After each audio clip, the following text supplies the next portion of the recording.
Looks like we're ready to start. I want to thank you all for coming for this DWLA panel discussion on branding and its impact on our profession. Um, Today, I have with me three phenomenal and impactful women. We have Krisi Kastl with us, Jennifer King, and Andrea Cook. Uh, I would like to kind of start this off by getting their intros. And so if everyone will kind of join us and we will start. Krisi, how about we start with you? Okay, hi, my name's Krisi Kastl. I manage Kastl FTC. We do plaintiff's personal injury, trial work, local counsel work, and we're super involved in bar activities. Past president of DWLA, past president of the Dallas Bar Association, past president of the Texas Women Lawyers Association. All the things. And currently involved in DWLA as an advisory board member and on the foundation. Glad to be here. Thank you. Andrea? My name is Andrea Cook. I am the managing partner for the Stewart Law Group. I am currently a member very involved in the ABA as well as DRI. And one of the recognitions that I received this year was that I was the finalist for Law.com's Managing Partner of the Year.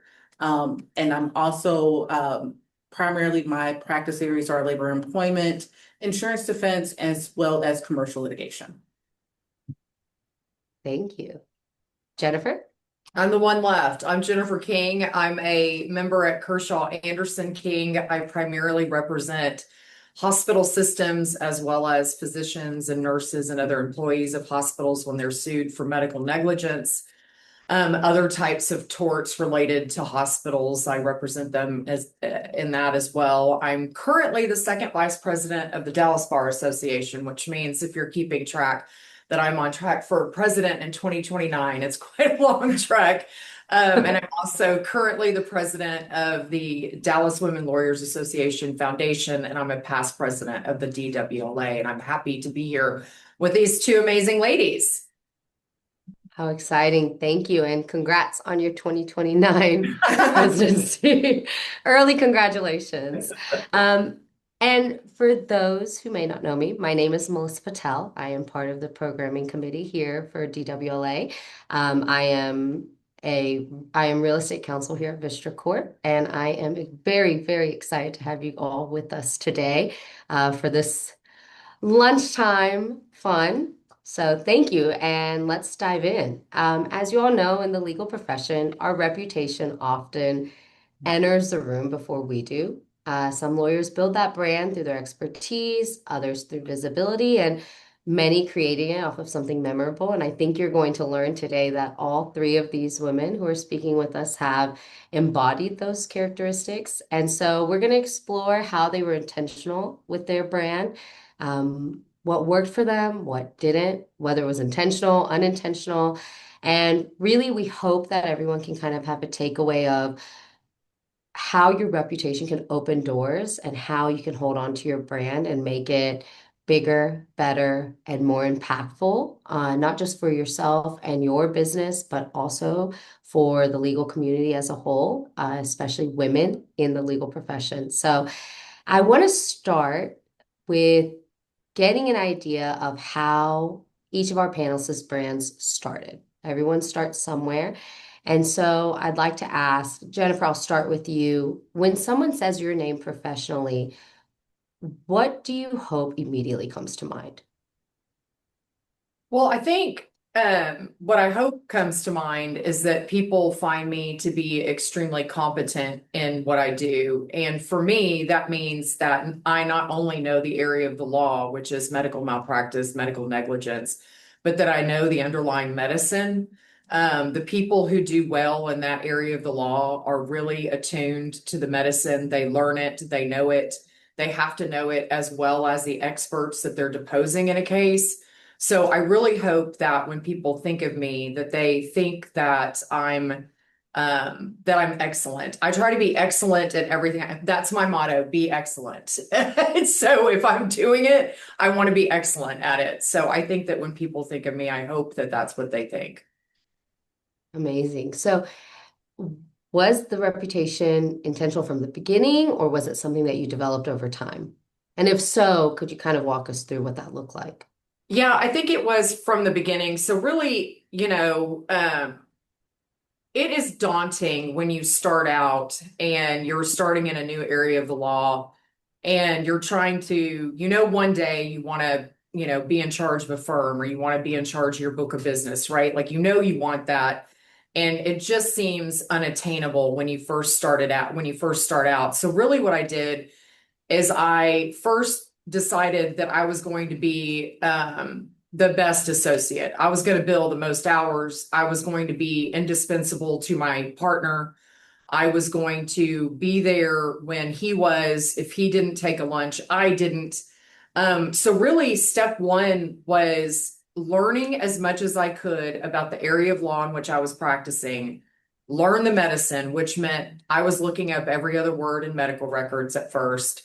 And really just trying to the best of my ability, if there was a contest, I'm so competitive, like so many of us are. If there was a billing contest, I wanted to win it. If there was like who could be here the longest, I was going to do that. So really, that's how I started out, is just trying to impress the person that you really need to impress at first, the person who's giving you the work, the partner in charge of the business that you're interested in. So that's kind of how I started out, and that was intentional. Thank you. That's very insightful. And also, you've been at it for the long race, so I love that. Andrea, what about you? Well, I am the complete opposite in terms of the intentionality piece. So I moved here in 2013 and I was a former government attorney, didn't know anything about Dallas, didn't know anything about the Dallas legal market. I just wanted a job. So I worked in several law firms before I was able to attain the job that I'm currently in. And it really makes a big difference when you go to a space that you are welcomed and you are encouraged to be your very best. And I had an opportunity to work at the Stewart Law Group. And I have a phenomenal founding partner who is always a champion for me, who always gives me opportunities. Mind you, most of these opportunities that I obtained were done by me kicking and screaming and not wanting to do them at all. I'm such an introvert. I want to do my work and go home. But what she saw, and I'm talking about Amy Stewart, what she saw in me is something. She said, you have to do more. You're special. Get out there and show yourself. So literally I was pushed, kicking and screaming. And when I went to her firm, I decided that I was always going to say yes. So any opportunity that came through the door, I said yes to, and I have been able to start building my brand and building my network in the last about 3 years, whereas people didn't know who I was when I first started working in the Dallas area. So I've been intentional about that because I've had someone to mirror that intentionality. So I'm constantly posting. I wear the colors of the firm all the time. I'm making sure that if someone gives me an opportunity to speak, to be out and about, I take those opportunities. So my intentionality started with working with someone who's extremely intentional because I had no idea what I was doing. And I was a government attorney. I went to work and came home. So learning that in a firm space, you have to make sure that you are getting yourself out there and learning people and letting them get to know you. So my intentionality came from a different space, but nevertheless, it's something that has been very intentional in the last couple of years. I love that, as we all also love Amy Stewart, and so that's awesome to know. So, how did you get comfortable with being kind of nudged into the spotlight when you maybe were hesitant at first? What made you comfortable doing it? You know what? I realized that it wasn't that bad.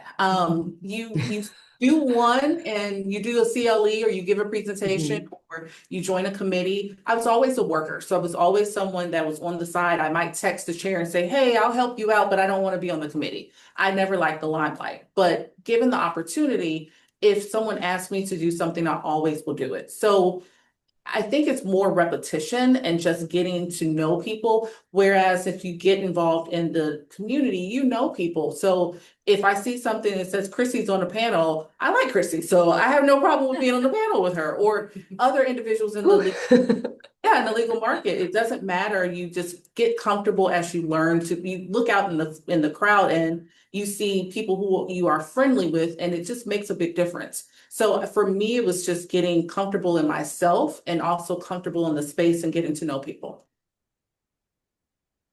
Awesome, which is a great segue. Krisi, So how about you? I'm gonna build first on what Andrea said. She and I had, we were opposing counsel on a case when she first came to town, or pretty close to when she first came to town. And then when we got to like each other while we were opposing counsel. And so it made life a lot easier, even though she was no pushover, much like Jennifer King, who's no pushover, but it's so much nicer now that she is opposite of me on a med mal case. Hopefully we're gonna work it out, and if not, we'll agree to disagree professionally, and hoping one of us. We're not gonna back down, but we're also gonna be professional and kind. So I think what anybody who is in any profession needs to know, that 90% of success, no matter who you are, is showing up, being in the rooms where things happen and where people make things happen. So find someone you love and it inspires you, and decide either how to help them be all that they can be, or let them help you be all that you can be. And that's what I love what Amy's done with Andrea, because it's awesome that she's on this panel with us, and that she's the one that is promoting and representing the Stewart Law Group. So with me and my brand, it's kind of been twofold. Like Jennifer at the very beginning, I wanted to be the best. I wanted to do everything I could do to make the folks I work for happy. I would work 100-hour weeks. I'd look up every medical term. I was the first person in. I was the last person out. I was the only person that worked the day after Thanksgiving, my very first year as a lawyer, even though I was missing my sister-in-law, it's a bridal shower, and I was the maid of honor. Let's just say, in retrospect, I should have negotiated that a little bit better, but I wanted to be the best. So working really hard and trying to do everything in your power to do what your employer wants you to do. I worked at a relatively small personal injury firm, but I managed my own office in Wichita Falls. So I kind of got to be my own boss on somebody else's dime. And I tried to make his reputation in that community, because he was a big Dallas lawyer moving into a small community, not just about him, but about me and my success. So I tried to go to the bar associations. When the mayor asked me to go to lunch, I went to lunch with the mayor. So I did things like that.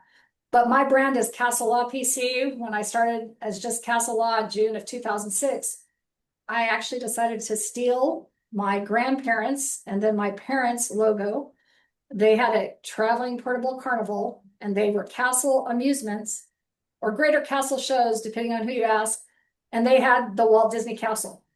And our last name is Kastl. And I started this firm about 8 months before I met my husband. So it's Kastl Law PC, and we use the Kastl so people remember our name, how to pronounce our name. And then in about 2012, instead of being gold and black or gold, black, and red, I decided let's go all in on being girly, and we decided to go pink. And it's worked. I will just tell you that I contemplated royal purple because of, Kastl royalty. But I think pink was the right call, especially, and not that I was thinking about it at the time, but Legally Blonde and Elle Woods has helped us kind of be even better than we might have been but for that movie. But since 2012, probably in the last 5 years, it really has exploded into being a woman and being feminine, and wearing pink is the best thing since sliced bread.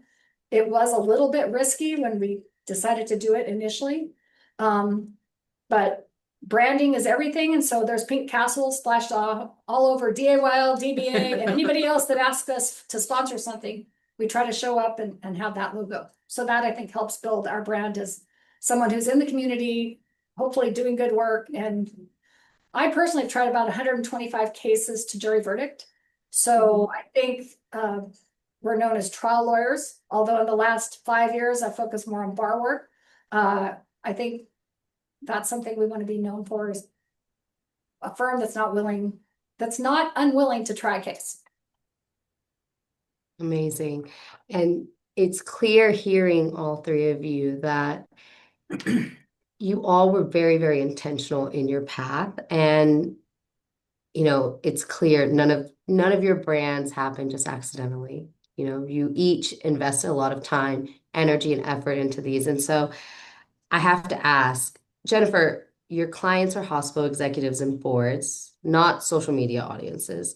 So how did you intentionally build credibility with that specific audience in those rooms? So, I am intentional that I don't post on social media. I have a Facebook, I have an Instagram.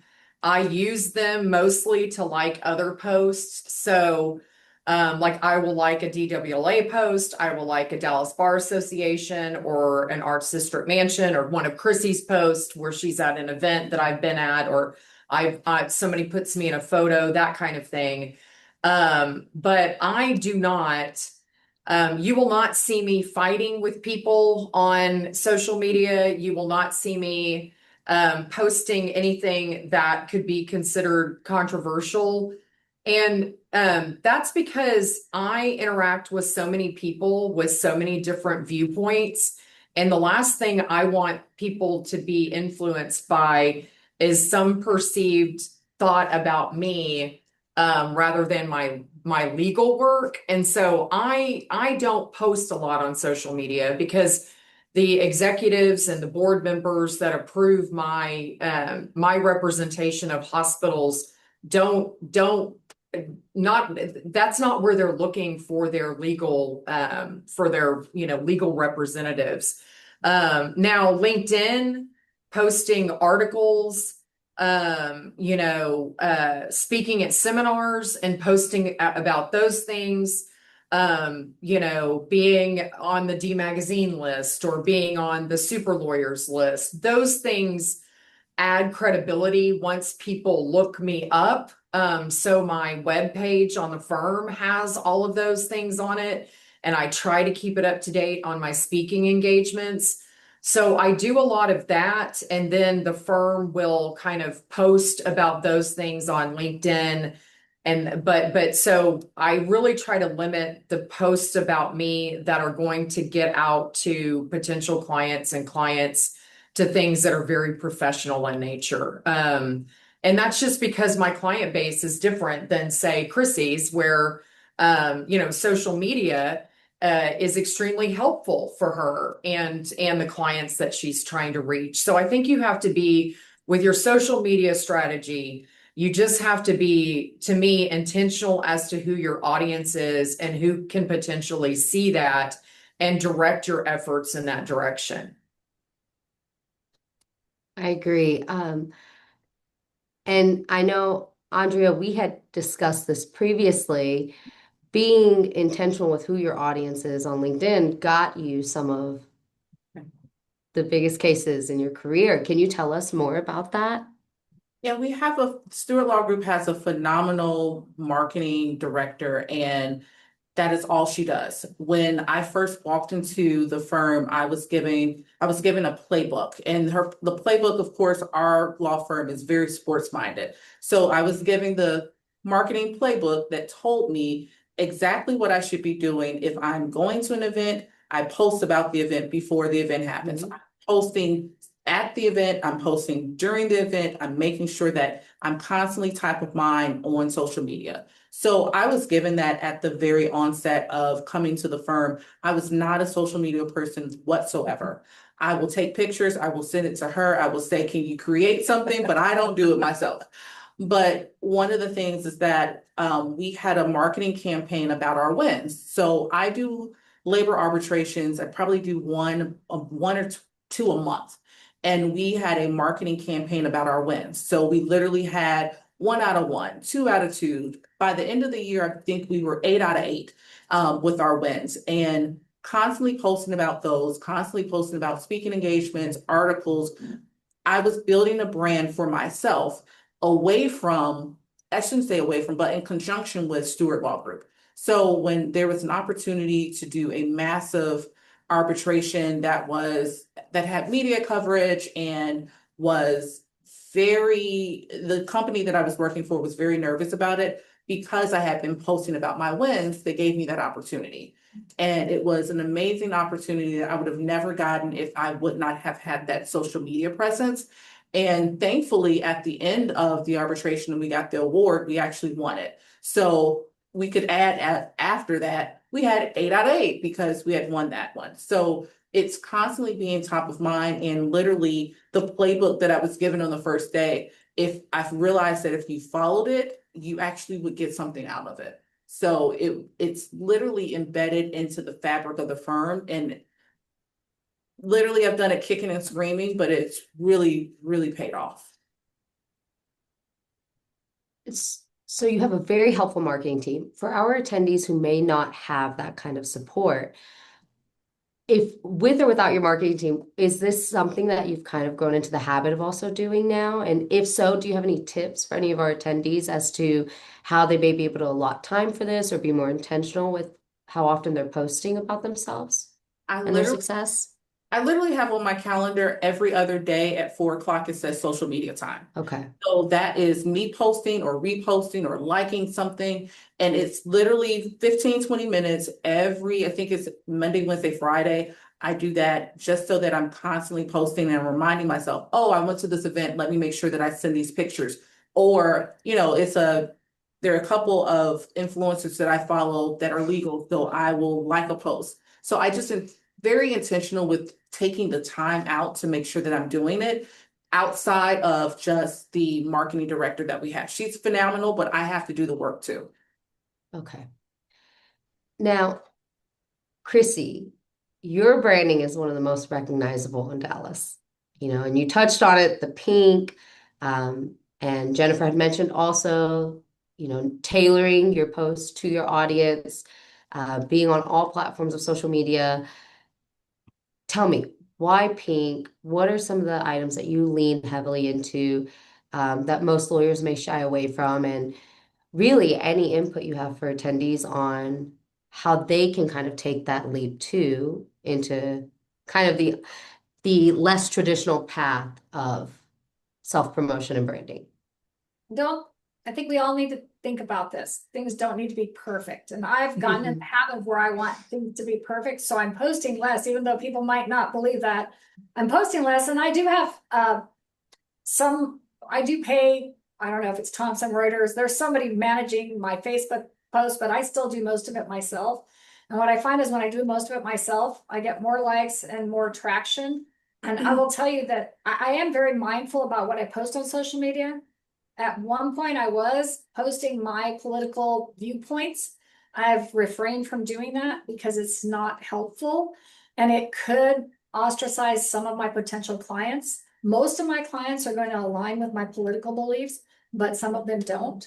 And so you have to be mindful that anything you put on social media, somehow, some way, someone may take a screenshot. It's going to be out there forever. So what I've really tried to do now is try to be about positivity, about light, and about, events, whether those are community events or family events. And I will tell you, some of my family events or my personal wins are some of the posts I get the most likes and the most reaction to, because people want to hire people they trust, and people want to hire their friends. And so I think we end up with a lot of clients based on one, we advertise on NPR, and I've been doing that since 2009. And I think the distinctive name helps other attorneys in the community refer us cases, because we are, and those of you that are watching that aren't super involved in lawyer organizations, get involved. So my brand is all over social media, but it's not because I'm sitting in my office doing my social media. It's because I'm out places and doing things. And honestly, the more photos I take, the harder it is for me to post on social media. So what I have really tried to do is take 1 or 2 photos that are key of the presenters or me and the people I'm with, and then post those immediately. That's the best course of action while you're at the event or before the event. So even this morning, which probably Maria Vizio was not happy, but I was reposting that this seminar was going on because I wanted us to get more attendees. Because I think sometimes you have to be top of mind and people want to do things, but they forget or they just are unaware. So I really just try to share things that make me happy. And by doing that, I hope in turn, it brings like-minded friends, attorneys.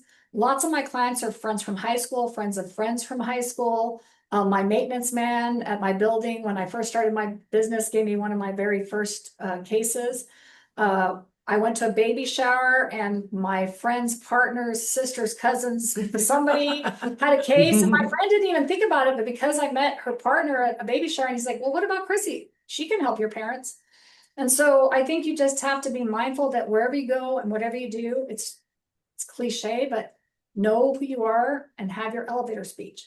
And I'll tell you that Kastl, which was clip art on my very first business card, and my first $20 of business cards really have gone a long way because there are other plaintiffs' personal injury attorneys in this world that were trying to hire me, most of them men. And I was like, I'm not going to go work for you. And 20 years later, he saw me the other night and he goes, hey, Kastl, what's going on? He has no idea what my first name is. He has no idea what I'm doing in the community, but he remembered from 20 years ago when he took me to lunch and said, hey, come work for me. He saw my card and he's like, oh, Kastl. And so it was distinctive and helpful. And in the personal injury world, a shtick is kind of what sells. But I think that what sets us apart is that we really do try to show that we care about our community, our clients, and we really do try to treat every client like a friend. Now, we're people and sometimes we fail, but when push comes to shove, most of our clients are our friends or friends of friends. So it makes marketing and doing the things that we love to do and sharing them with the community kind of easy.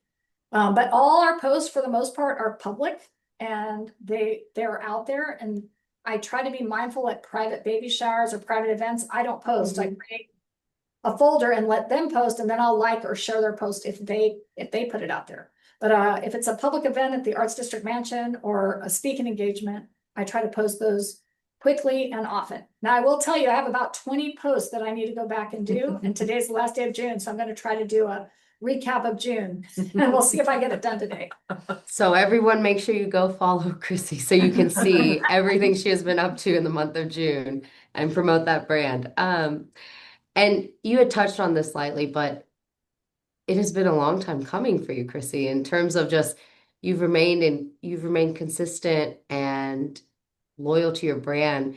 What advice do you have to avoid fatigue? Because just hearing everything, all of your efforts that you put into this, I myself am thinking, okay, how could I keep up with that? What are some tips that you have for avoiding that fatigue? And I know we touched on calendaring time, but what works for you and how have you stayed loyal to it for literally decades now? Well, sometimes I just have to, I hang out with my friends. I mean, Jennifer King and I have become really great friends. Andrea and I are friends when we see each other at events, but Jennifer and I have become friends because of the DBA board and lots of Right. opportunities to socially interact. So for me, going to a DBA board meeting is time with my friends, and going to a DWLA meeting, time with my people. I mean, DWLA is near and dear to my heart because I was president in 2011. Being a woman-owned business is important to me. Promoting and helping women is important to me. Luckily, I've continued to stay involved with DWLA. I don't have my own children, not by design, but that was God's plan. And I'll tell you, I think that I have made my work my life and my life my work. I don't know that everybody should do that, and I don't know that it's healthy. But I wake up every day and I think about social media. I look at social media. It might be 10, 15 minutes. It might be at 3 o'clock in the morning. Usually it's at 6. But I try to look and do something on social media every day between 6 and 6:30. And sometimes, if I'm sitting in a hearing, I'll do something on social media. Sometimes I really think I need to put my phone away and be present. So sometimes I miss the opportunity to post on social media because I'm trying to be present and pay attention to the presentation. But I think you just have to decide, who is it that I want to be? And look, you can market to your kids' PTA group. You can market to your husband's golf group. There's all different ways to market. And so I've just decided I love bar work. I love being involved in the community. I love being involved in local politics and national politics. So I join organizations that afford me the opportunity to be involved. And then I become friends with the people I meet at those organizations. I travel with them. I, go to their kids' weddings. I do the things that really make me happy. So it's kind of easy for me. And if you think it's a job and a chore, then maybe you're not the person to market yourself or your firm. Hire somebody to do it. And it's not, you don't have to have a marketing director at a firm like Amy's. You can have, a college intern, a high school intern. You can have your nephew who needs money to come and do some work for you, and your brothers and sister-in-laws will be excited. And then it'll turn out he's pretty good and wants to be a lawyer.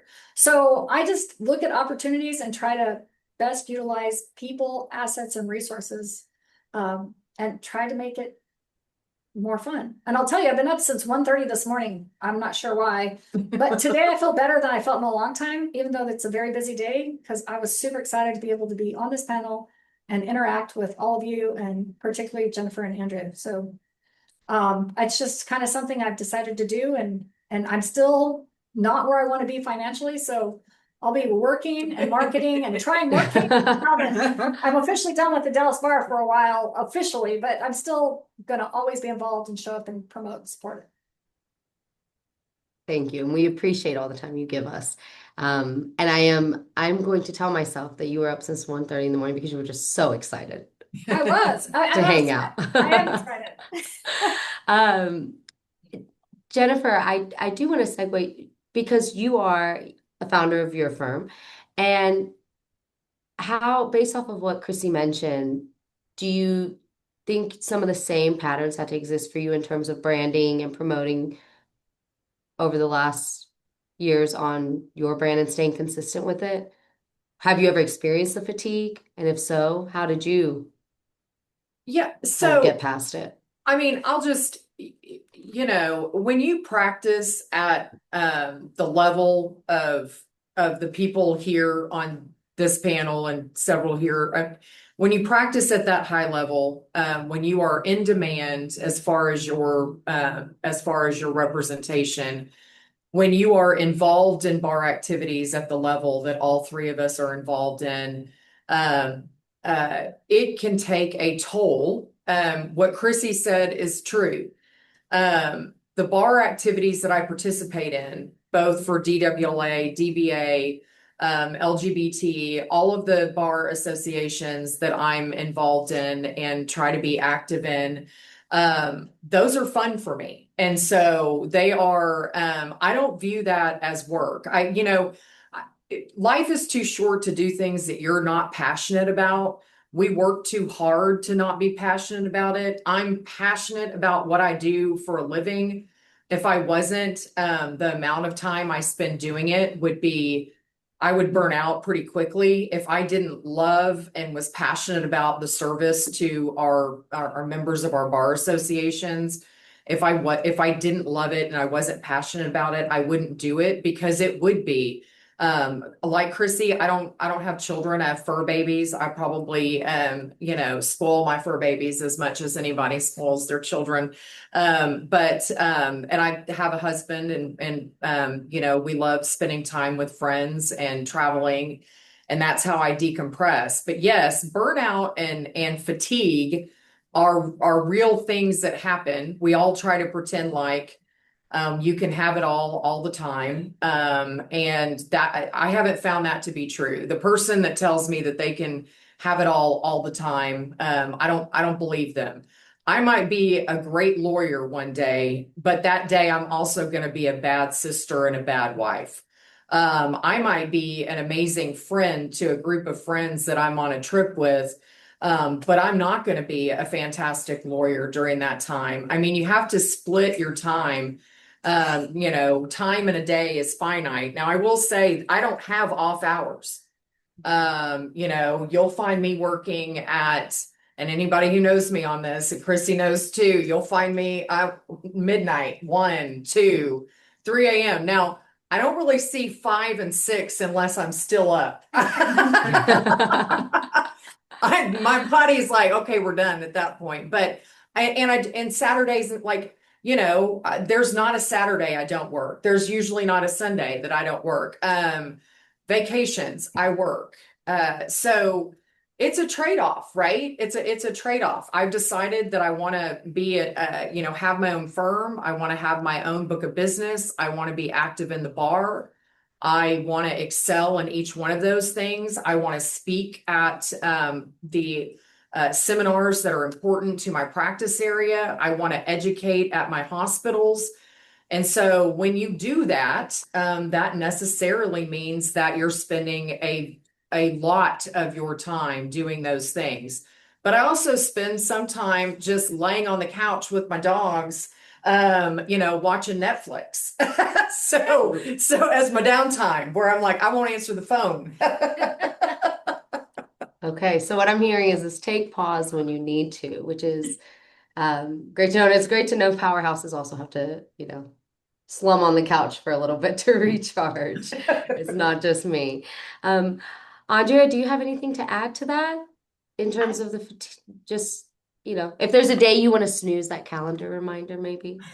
Sometimes, but it's when you step into that next level, and I didn't realize that until in the last maybe 3 or 4 years, that there's a whole nother level to this where I don't clock out. I don't know what clocking out means. My laptop is always with me. I'm connected to my phone, but it is because you want to make sure that you're giving the best service that you possibly can to your clients. And then once you get into a management position at your firm, you have a whole bunch of people that you're responsible for. So I'm constantly thinking about that. So that 3 a.m., I'm usually up and sending a message or writing something down because I'm responsible now for other individuals. I'm not just a lawyer who goes and I'm doing lawyer work.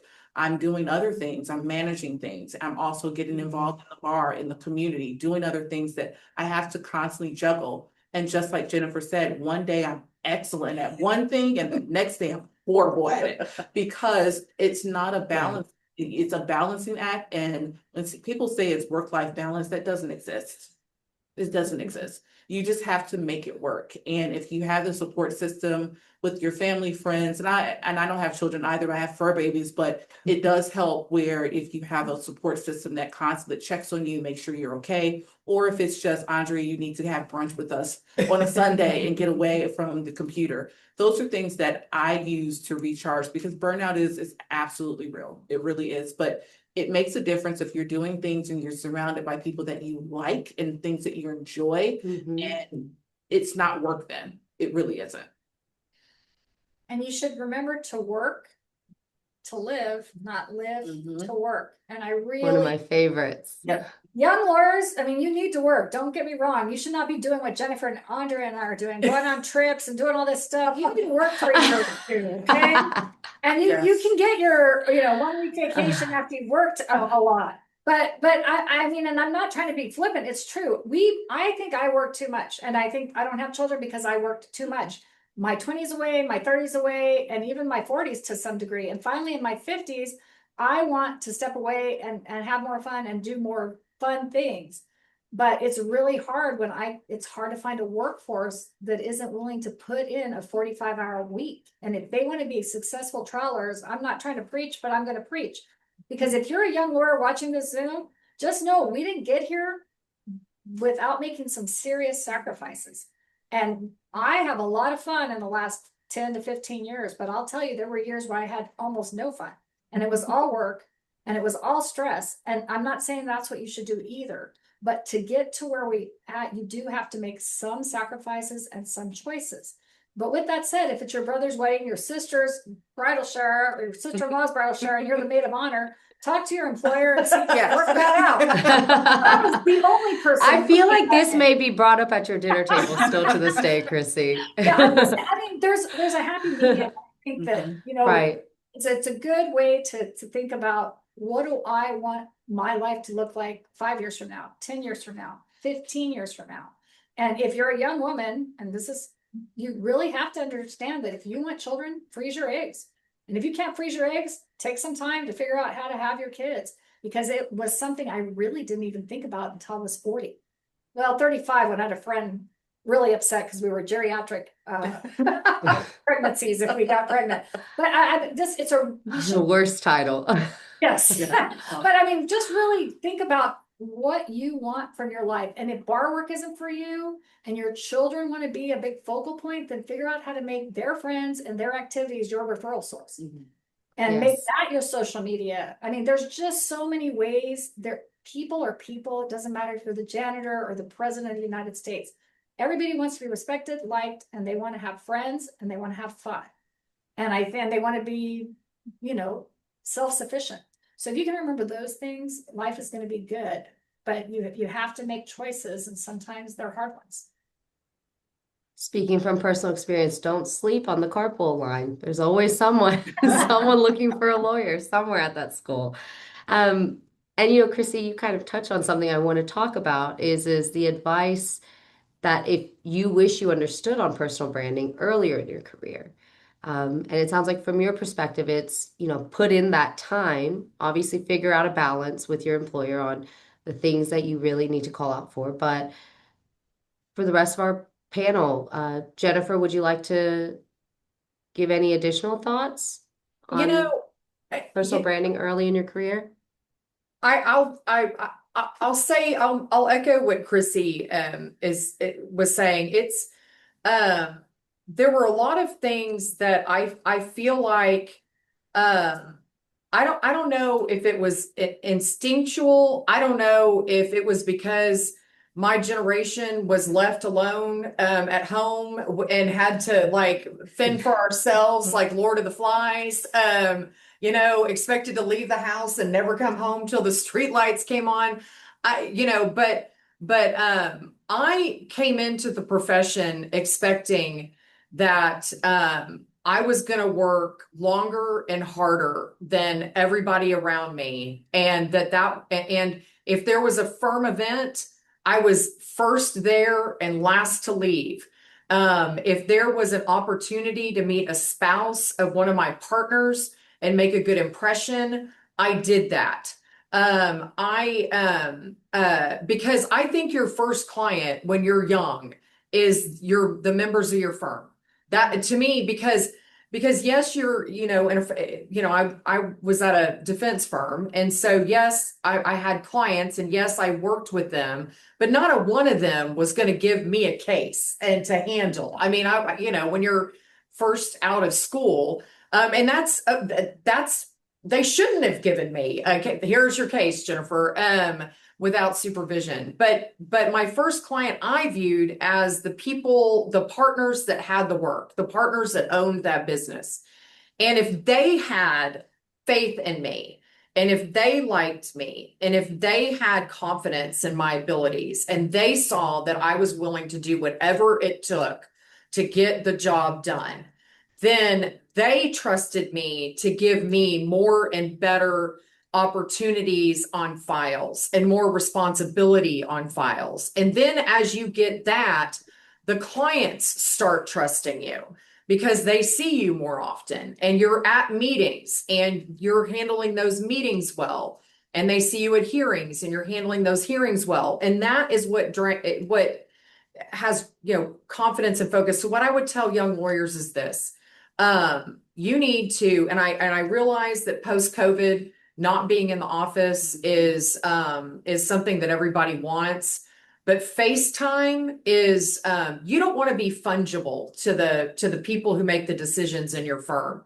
To basically where it's like, well, I could replace this person with this person with this person. Mm-hmm. You want to be the person that when your partners think about giving work out, you're at the top of the list, either because you're always in their office asking for work, you're always helping them solve problems. You heard they have a speech and you've gone in and said, can I go watch you? I would love to watch your speech. Can I help you with the PowerPoint? Is there a paper you have to work on? If somebody comes to my office and does that, I'm like, oh my gosh, yes, please. The next thing you know, I'm like, they're going to the seminar. And maybe I'm recommending them for the next time there's a speaker topic that I think they'd be good on. So show up, build relationships, and work hard. That's how you work. That's how you kind of build yourself up when you're just starting out. Yeah. I know. I mean, that really does sum it up for many of us in the industry. Andrea, did you want to?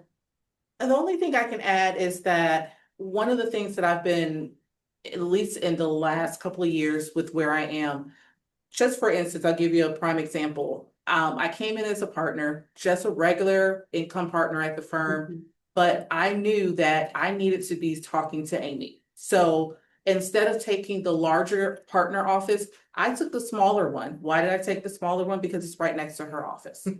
Because I wanted to know when she walked in the door, she saw me, I was able to jump in. Hey, you got a question? You want anything? I made sure that I was present, I was visible. And when she was walking in the office, she saw me.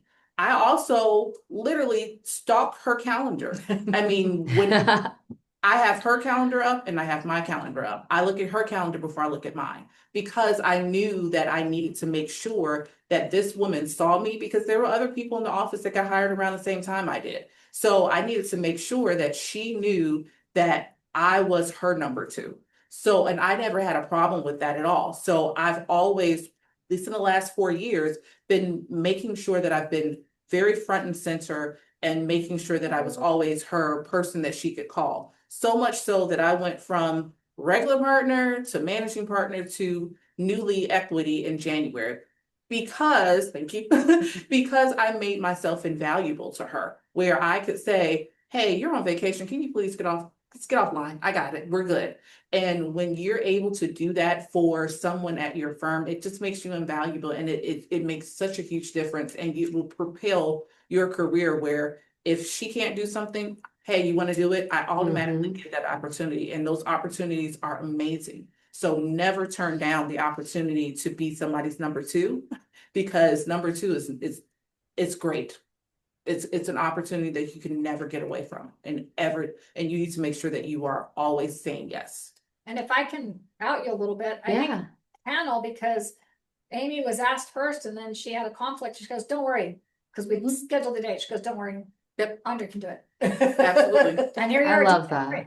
Absolutely. And it And I- resonates with me because I think that's a huge focus. Sorry, go ahead, Krisi. No, I was Oh, gonna say, Andrea. those things Yeah. are, and it's invaluable to be able to do that because especially when you are surrounded by women like this and working for women that are just amazing, you have to be able to step into their shoes and have them trust you to do so. So for younger attorneys and attorneys that are starting out, always show up and show out because the next time they won't be calling Amy, they'll call me. And that has made a huge change in my career and the trajectory of the same. I love it. Empower women, right? Absolutely. So we have about 10 more minutes left. I wanted to go ahead and let the attendees know if there are any questions that any of you may have for the panelists. Please feel free to submit them. We're going to try to run through one quick lightning round, but if there are questions that anyone would like answered, I'm going to try to make some time for that. I want to lightning round this one. Practical takeaways. If every attorney in this session committed to doing one thing differently beginning tomorrow, what would you recommend in terms of branding? Be yourself and think about what others are seeing. So for example, we're in my office today and I took my pinkish purple flowers from my office and put them down there. Took the scales They're adjusted. beautiful. This is our training center. We took the, Jennifer's got a pink bag. We've got our Castle Law little I love it. logos. But I mean, we really thought about what image are we going to present? Now we took the things that were very unique to me out of the room because other lawyers here, but I think, and this was staged. I mean, it is staged because this is our training center where we have CLEs, et cetera, and our bigger conference room. We're getting ready for a big mediation as soon as we're done here. But I think if you remember who you are, what you're all about, and stay true to it, it's going to work for you in volumes. And don't be Amy's. It's all about the playbook and the sports. And Jennifer, it's all about being the best and being the person, the go-to person. And for me, I really. You wrote something, Melissa, and I thought that's exactly, and I wrote it down and then I didn't bring it. But I want to be the best at all of it. Like I want to be the person top of mind. I want to be the person that people want because I'm going to do the best job. I want to be the person because I'm the most fun. I want to be the person because I'm the most connected. So I'm not going to be able to do that for everyone, But on any given any given day, I'm true to me. And I'm true to who I am and what I'm all about. And sometimes I'm a little more pink than I'd like to be, but that's good for the brand. Not possible, not the possible. Yeah. Yeah. There's never too much pink. I love it. And I was going to say, piggybacking off of that, just being Mhm. intentional. I am not a red person, but every time I speak on a panel, I have red on. My nails are red. My blouse is red. Because those are the firm's colors. So you will remember it's not pink, but it is something that you'll remember. The sports thing you'll constantly remember. You'll remember all those things as if I'm putting myself out there as a representative of my firm. I want to make sure that I am constantly reinforcing that brand. So just be intentional about things and think things through before you do them. Yeah, and I'd say, in addition to both of those things, I'd say, be authentic. You have to be, what works for me is not going to work for Andrea, is not going to work for Krisi. I am a bad actor. And so if I'm trying to act a certain way that I don't believe, if I'm trying to pretend I like something that I don't like, I mean, I remember early in my career, there'd be a group of guys in the kitchen at the office, and they'd be talking about sports. Well, I love sports, and so I'd get in there and talk about sports. And then there was another girl in the office who'd just be like, I don't understand, what do you do to learn about all the sports? You can talk to them about it. And I said, oh, the key is I'm not learning anything. I'm watching those games. Like I would never spend time like looking up the stuff to talk about, So to me, I'm just authentic to myself. If I'm somewhere, it's because I want to be. If I'm participating, it's because I'm passionate about it. And so find what it is that you are passionate about, because that's how you're going to come off as your most authentic self. And that's what's going to impress people. So you don't have to get there. Everybody's path is different, right? Everybody's pathway to success is different. No one has the same pathway to success, and success is defined differently for different people. There's going to be people on here who say, I don't want to own a firm. I don't want to manage a firm. I don't want a book of business. That, working all hours of the day and night sounds horrible. Great. Your path to success looks different than other people's path to success. Figure out what your passion is. Figure out what your pathway to success is. And that's how you're going to figure out where your niche is and where you need to be. And you're going to find your brand by being authentic and finding your passion. And I think what Andrea said, you need to really remember, if you want to be noticed by someone, don't assume they're noticing you. You need to market yourself to the partner. Look, I put my head down and worked for years. And let me tell you, I was not treated well at the first two places I worked because I wasn't going golfing with the boss. I wasn't hanging out with the boss. I was a girl and they really like boys better there. But what I'm saying is I also didn't but when I sat down and I said, wait a minute, but look at everything I've done for you. And the guy goes, what? She's done all that? The main boss had no idea when the guy that was taking credit for everything I was doing was bashing me. So you have to be strong enough to stand up for yourself, but you also just have to remember that I might not know if you're working here that you just did a wonderful training presentation. This is a personal example. And I'm like, what has this girl been doing? And then I said, send me everything you've done. And I actually took the time to look at it and it was exceptional. So don't assume, because I really don't want to dismiss or be dismissive of the great work they're doing. But sometimes I am so busy and wrapped up in what I'm doing that I need people to come to me and say, look, I've done this, I've done this. And sometimes don't say, oh, do you have time right now? I never have time. But look at my calendar. I love this. Look at my calendar. My wife is an open book and say, hey, I see you have, do you have free time? Or just find me in the lunchroom or find me, on the way to the training center, whatever it is. Make time to make sure the person that's going to feed you work or give you what you want knows your capabilities. I love that, which also we received a question that kind of goes off that. And so I'd love to read it to all of you and see your thoughts. We were asked, from a practice development perspective, it's often seen that attorneys already understand the importance of visibility, but the harder part is knowing what they want to be known for. How do you recommend lawyers identify and refine the specific reputation they want to build in the market? Which, Krisi, I feel like you touched on it, that you can't assume that people can that partners are reading your mind or know exactly what you're doing. You have to put yourself in front of them. But Andrea, Jennifer, do we have anything else we'd like to add to that? I think that you have to make sure that you are constantly reinforcing the things that you want people to know about you. So I want to be known as being capable. I want to be friendly, and I want to be fair. I never want to be the counsel that the opposing counsel does not want to call on the phone. So I make a big point to always be amenable to opposing counsel at all time, capable, fair. And those are the things I always want to maintain. So I make a point of walking in that truth and being authentic to myself. So that is something that I make a point to do. So those are things that are really important for me. And if you love yoga, make it known that you go to yoga, because somebody else might like yoga. I mean, you might think it's the Yeah, silliest thing in the share your world. hobbies. Yeah, if you have to go take your kid through the carpool line, share that with people. And if they don't like you for it, then you're maybe at the wrong place. Yeah. So you just need to decide what's important to you, what you're passionate about, and then own it. And be happy with whatever the repercussions are. Usually they're going to be okay.